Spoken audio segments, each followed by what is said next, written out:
नमस्कार. धनंजय लवंडे बोलतो. तर आजचा विषय आहे की मी नुकतंच कृषी पर्यटन चालू करतो आहे. अजून मी 2-3 वर्षापासून त्याची तयारी करतो आहे. त्या कृषी पर्यटनाचं नाव दिलं आहे मामाचं गाव. तर मामाचं गावच का? तर माझं मी जेव्हा शाळेत होतो लहानपणी तेव्हा मराठी शाळेमध्ये होतो आम्ही त्यावेळेला. तर सुट्टीमध्ये आम्ही मामाकडे जायचो, मावशीकडे जायचो. मग तिकडं रानामध्ये वगैरे शेतामध्ये सुट्टी घालवायचो. 1-1 महिना, 15-15 दिवस. मग आम्ही ते पिकलेले आंबे खाणार, बैलगाडी चालवणार, ट्रॅक्टर चालवायला शिकणार. असे बऱ्याचशा गोष्टी आम्ही लहानपणी एन्जॉय केल्यात. तर आता बऱ्याचशा 30-35 वर्ष सर्व्हिस झाल्यानंतर माझ्या असं लक्षात आलं, की आत्ताच्या मुलांना ते लहानपण जे आपण अनुभवले ते बघायला मिळत नाही. आम्ही त्यावेळेला सायकल चालवायचो डबल सीट. एक 10-10, 20-20 किलोमीटर पिक्चर बघायला जायचो. आमचे मावसभाऊ आम्ही. आम्ही लहानपणी असं खूप चांगला एन्जॉय केला आहे. मग सुट्टी संपली, शाळा भरायची वेळ आली, की मग मामा आम्हाला कपडे वगैरे घेणार. ती एक ठराविक खाकी चड्डी असायची त्यावेळेला, हळदी, एखादा दुसऱ्या कलरचा शर्ट असायचा.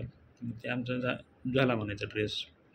तर त्याच्यामध्ये एक वेगळीच मजा होती. ते खेड्यामधलं बालपण, ते आजोबा, मामा त्यांच्याकडे जाणं, त्यांच्याकडे राहणं, ते परातीमध्ये चहा पिणं. त्यावेळेला काय असं बशा वगैरे खेडेपाडी वगैरे नव्हत्या काही.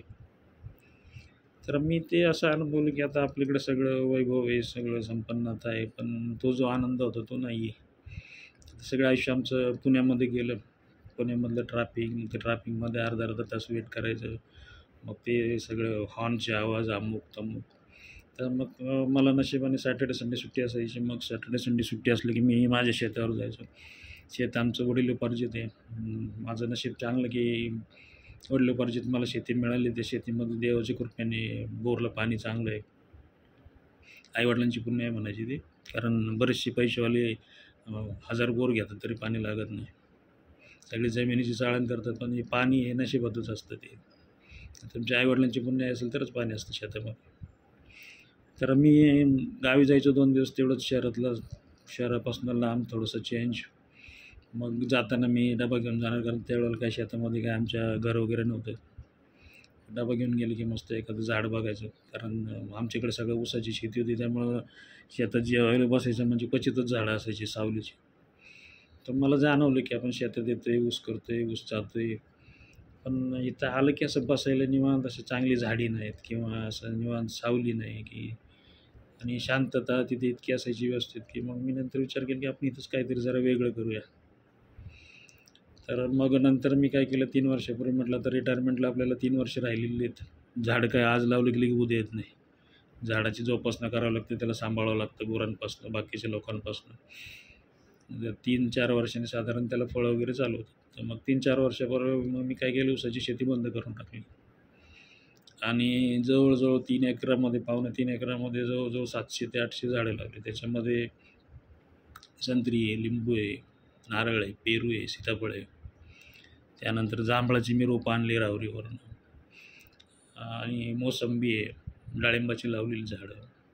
तर असं कुठलंही असं हे नाही फळ, की ज्याचं माझ्या शेतामध्ये झाड नाही आहे. 3 वर्षापासून मी त्याला जोपासलं. 3 वर्षापासून मला शेतापासून ₹1 पण उत्पन्न नाही मिळालं. स्वतःच्या खर्चाने मी सगळं ते केलं. 3 वर्ष सस्टेन केलं स्वतःच्या खिशातून पैसे टाकून.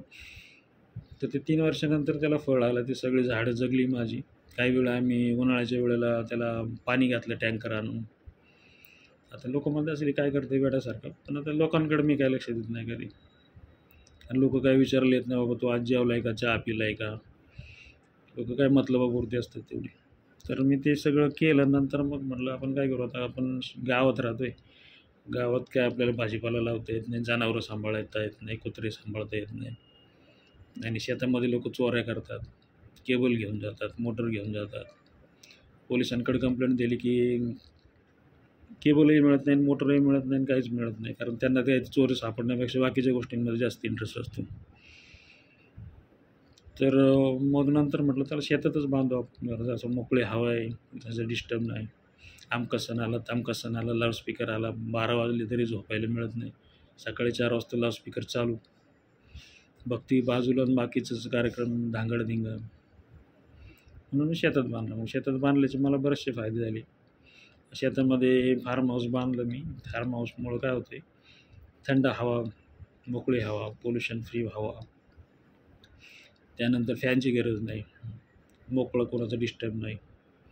आणि तुम्ही जर समजा घरी जेवण केलं, समजा तुम्ही तुमचं रोजचा आहार समजा 2 चपात्या असेल, तुम्ही जर शेतात जाऊन जेवला, कांदा वगैरे नेला, कैरी तोडून खाल्ली, कापून खाल्ली, काकडी खाल्ली, तर तुम्हाला ते जेवण जास्तच जाणार ते. आणि त्याचा एक वेगळाच आनंद असतो, ज्याला वनभोजन आपण म्हणू शकतो. विचार केला मग आपण आयुष्यभर आपण हा जो आनंद आहे, हा शहरातल्या बऱ्याचशा लोकांना मिळत नाही, ज्यांना शेती नाही आहे. तर मग त्या लोकांसाठी आपण काहीतरी करूया. लहान मुलांना मामाच्या गावाला जायला मिळत नाही. आता काय पूर्वीसारखी मामी स्वयंपाक करून वाढायला मोकळी नाही तुम्हाला. मामी बिझी आहे. आणि मामीचं आणि आईचं काय कधी जमलं असं मी तर नाही बघितलं आत्तापर्यंत. जर जमत असेल तुम्हाला असं कुठं दिसलं तर त्यांना घेऊन या, आपण त्यांचा सत्कार करू. नणंद आणि भावजाईचं जिथं जमत असेल तिथं. त्यामुळं म्हणलं आता ही जे समजा जी लहान लहान मुलं आहेत, की यांच्यासाठी आपण काहीतरी करू म्हणलं. पैसे ते काय म्हटलं तर पैसे कुणी कमवते.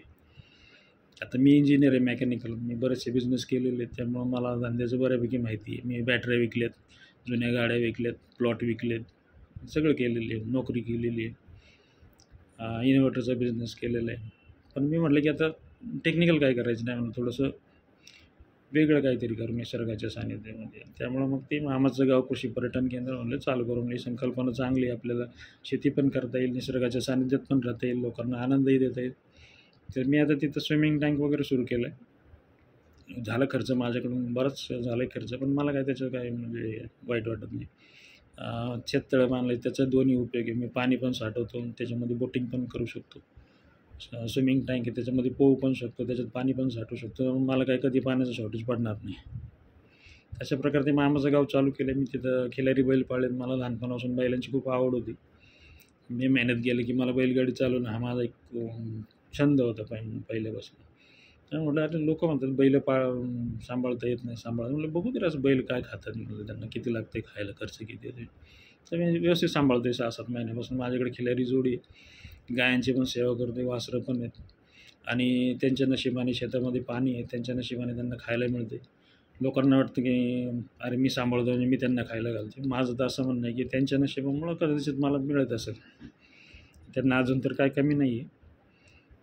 आणि त्यांच्या नशिबाने ते खाता येते. मी काय त्यांच्यासाठी काही करत नाही. देवाने फक्त मला पुढं केले, बाबा बघ हे. अशा प्रकारे चालू केले. तर तुम्हाला जर समजा वाटत असेल की समजा हे व्यावहारिक दुनियेत थोडंसं एक चेंज काहीतरी पाहिजे, आपल्याला पोहायला मिळालं पाहिजे. आता तुम्हाला पोहायला जायचं म्हणजे आता विहिरीत कुठं पोहणार.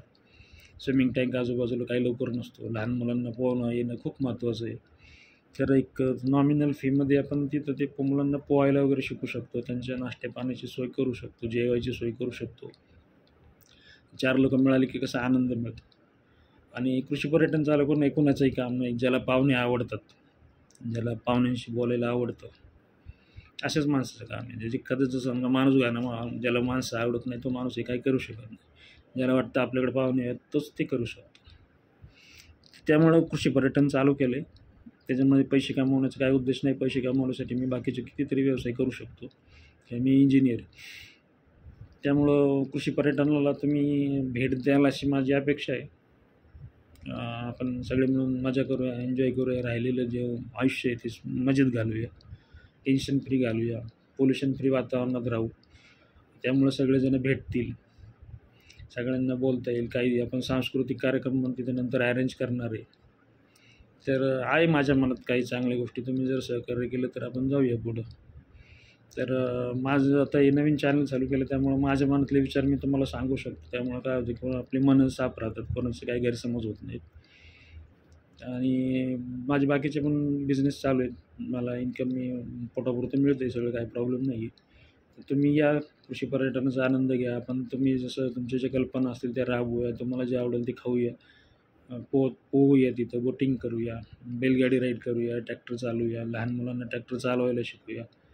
तर या मग, आम्ही वाट बघतो आहे तुमची, मी आणि माझी टीम. नमस्कार.